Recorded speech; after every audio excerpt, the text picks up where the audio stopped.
Starting in 3, 2, 1, 0.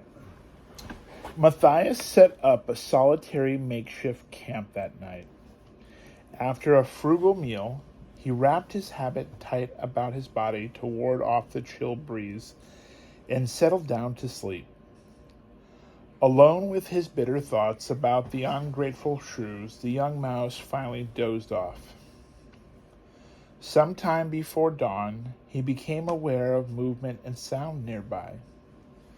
Carefully, do you guys remember what Matthias is getting ready to do? Oh, shoot! Okay, Kill. the snake. No. Yes. Yes. Magnolius. Asmodeus. Asmodeus. And also, Very good. he got information from the wise owl, Yes. and he got the information to go to the Bonus wise owl. points if you know the wise owl's name. Snow. Yes. It's Dr. Snow. Captain Snow. Captain Snow. Yeah. Very good, Ken. Look at you, Ken. I said Dr. Snow. It was closer to it from him. But I said snow first. Yeah, but I said Dr. Snow. Carefully, Matthias slid one eyelid open. His feet were warm. He felt the extra weight of a blanket that had been draped over him while he was asleep. The guerrilla union of shrews in Mossflower had returned. Small campfires had been lighted, and breakfast was being prepared. Matthias decided that it must be nearly daybreak. Turning on his side, he kept up the pretense of sleep. Ignoring the presence of the shrews, he drifted back into a warm slumber. It was fully daylight when he reawakened. The sun beat down through the trees, mixing its rays in the pale blue smoke of the cooking fires. Log-a-Log brought toasted wheat cake and a bowl of herb tea. Sitting up, Matthias accepted them non-committedly. He ate and drank in silence while Log-a-Log folded the blanket and packed it away. The shrew stood beside him and gave a short, nervous cough. Ahem. Matthias, I'm sorry about what happened yesterday. As you can see, we've decided by majority vote to come along with you. Oh, Daddy. I remember something. 2-pound fish. I know. Hey! I know. Hey! He said it before me. I know. 2-pound fish. Yeah. You want me to keep reading, or you want to talk about the 2-pound fish? 2-pound Two fish. fish. Okay. It's a 2-pound fish, and it was a 2-pound fish. Okay, keep reading. The young mouse continued to ignore him. Log-a-Log slunk down. Matthias listened. We shrews of the Union try to run our lives along democratic lines. You must not think too harshly of us. The shrew who spoke out against accompanying you was only stating chapter and verse of the act. I was wrong to hit him. Goosum did right to uphold his argument. Matthias arose and shouldered his bundle. Look, Log-a-Log, don't talk to me about your silly rules. Subsection 3, paragraph 4, and all that nonsense. You are either with me or against me. I haven't got valuable time to waste on a lot of shrew union rules and disputes. Log-a-Log picked up his pack and smiled broadly at the young mouse. Matthias, my friend, we are with you to a shrew. Tooth, claw, and nail. Lead on, bold warrior. Matthias laughed in open relief. Well, let's get started, friend Log-a-Log. We've got an adder to fight and a sword to win. Surrounded by a band of shrews that had started quarreling over the best route to the quarry, Matthias marched stolidly forward.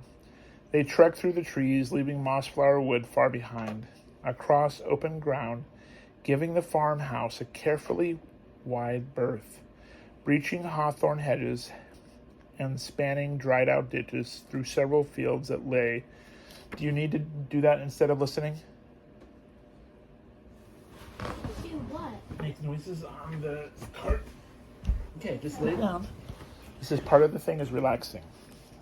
Trying to fall asleep.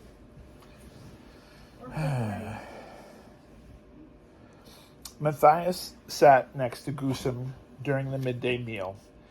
It would be the last cooked food they would get. Stealth and secrecy would be the order of the day upon the other side of the river. No fires, no noise. Matthias flicked a pebble into the water. How are we supposed to cross this lot? He asked. Goosum spoke through a mouthful of bread. Log, how else? That's how he got his name, you know. His father and his father's father before him were all called Log. The whole family were all fairy shrews on this river. If you need to cross a river, you stood on the bank and shouted, Log. Here, let's see if it still works.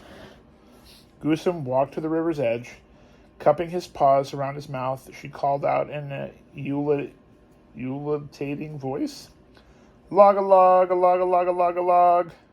The older shrew appeared out of a reed bed, balanced upon a large floating tree trunk, which he propelled skillfully with a long pole into the side of the bank. Angrily, he sprang ashore, upbraiding Goosum. Puddin-headed shrew, do you have to broadcast the fact we're here, shouting out like a great foghorn? We better strike camp and get across now before someone comes. I was only showing Matthias how to call for the fairy shrew, Goosum muttered surlily. Is that all? Said Log heatedly. Then why don't you show him the snake tracks in the mud there? Oh, you didn't notice him. Asmodeus passed through here not 4 hours ago. He's probably gone hunting in Mossflower Wood. It's a mercy we didn't bump into him. He might come back this way before the day is through. Matthias stared in horrified fascination at the broad, slimy path that had been left in the mud by the snake.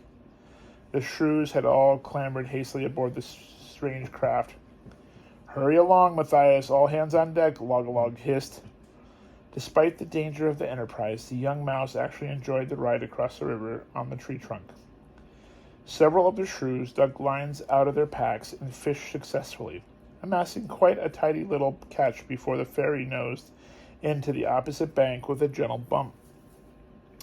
The shrews disembarked, and Matthias helped Log to conceal the ferry in some bulrushes. I was thinking, Matthias mused, do you suppose we could all hide somewhere? That way we might see Asmodeus return and track him to his lair? That's exactly what I had planned myself, the shrew replied. If we spread out along the bank and remain hidden, then we'll stand a good chance of spotting Poison Teeth. It's a good idea, but I can see a drawback. Supposing the adder catches the scent of shrews. There's so many of us that it's a distinct danger. Then again, Matthias argued, would it not be better if we made our way to the quarry and waited there? Asmodeus is bound to head for home. I wish it were that simple, my friend, Log replied. The land around the quarry offers no concealment, too flat and bare. Poison Teeth is full of ancient cunning, too. He may have a secret entrance outside the quarry itself. I think it is best we wait here. I'll spread the comrades out in line. We'll all keep watch. Throughout the long afternoon, Matthias lay hidden at the base of a lilac bush. He was within calling distance of shrews, secreted a short distance away, as they were of their neighbors further along. Fully a half-mile of the bank was covered in this fashion.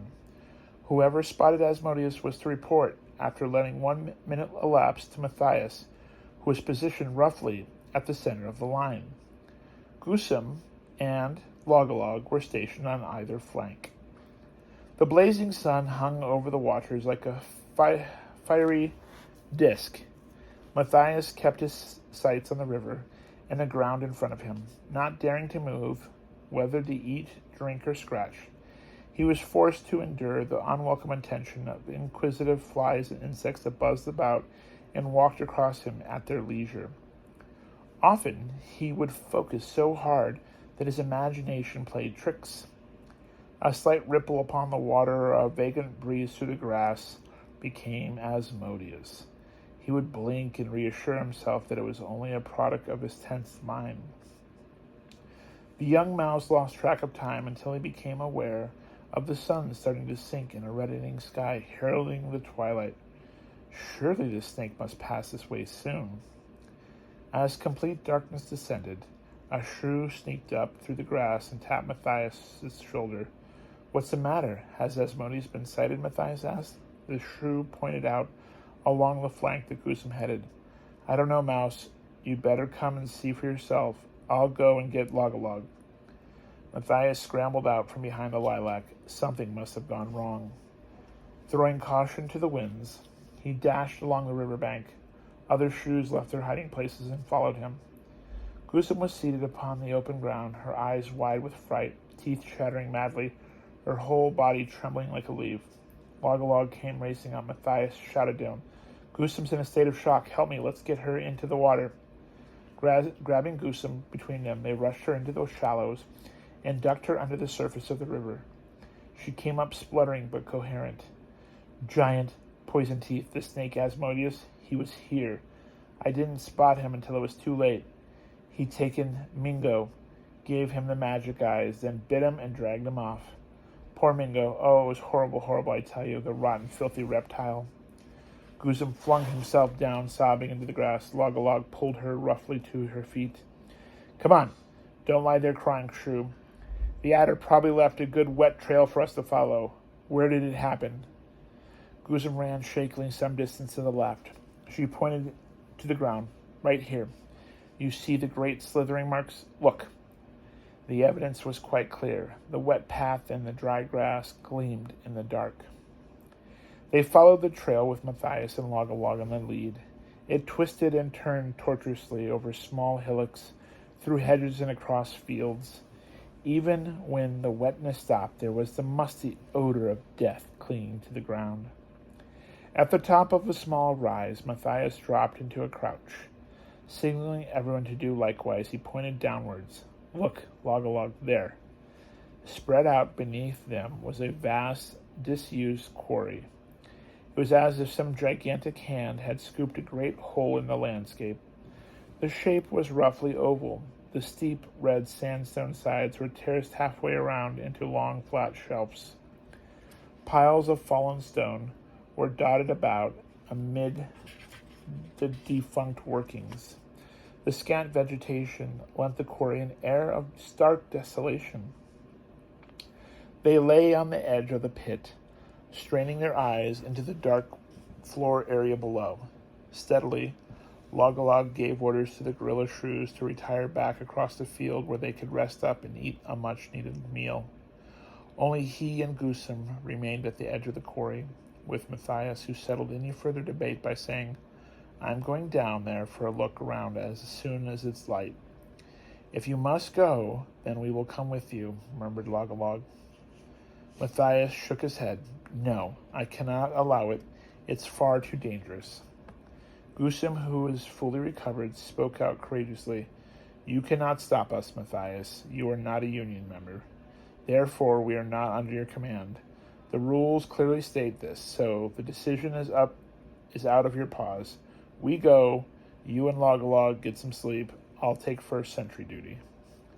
The three friends slept in turns, relieving one another through the long watches of the night hours. Matthias was on duty when the first fingers of dawn probed the quarry. What a difference daylight made on the sinister nighttime appearance of the scene below. The sandstone ranged through a spectrum of pale sunlight, gold, banded through every shade of yellow, fawn, umber, brown, down to the dusty red sandstone. There must have been some hewn on distant ages to provide the masons with material to build Redwall Abbey. He roused his companions to view the awesome spectacle.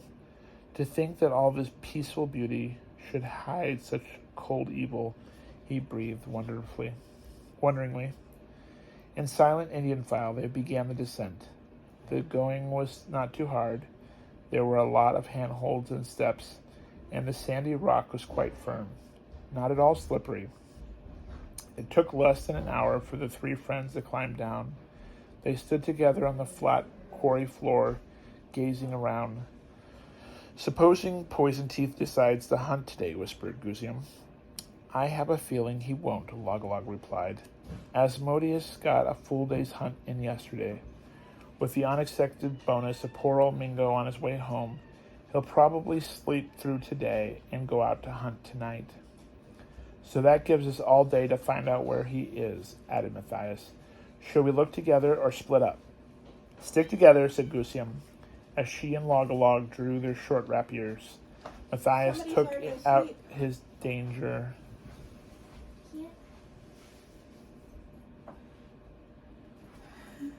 Ugh. Really? wanna hold me so Daddy can take me. I want Daddy I can't carry you anymore. That's the point. Okay, Daddy, can you keep reading? Matthias took out his dagger. They started searching the quarry for a possible hole or concealed entrance.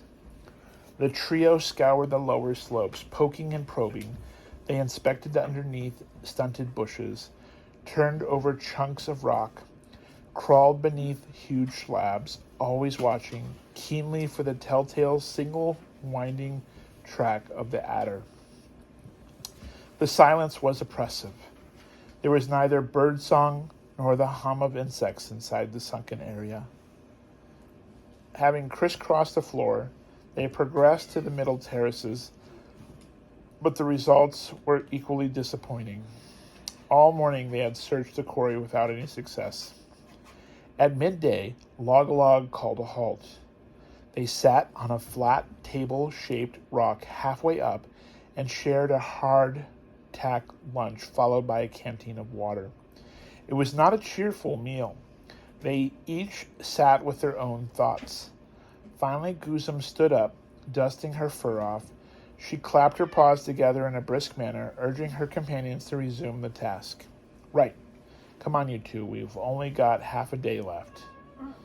Matthias and Log gathered up their packs and weapons as Goosum leaned on the side of the narrow slab and continued her summary.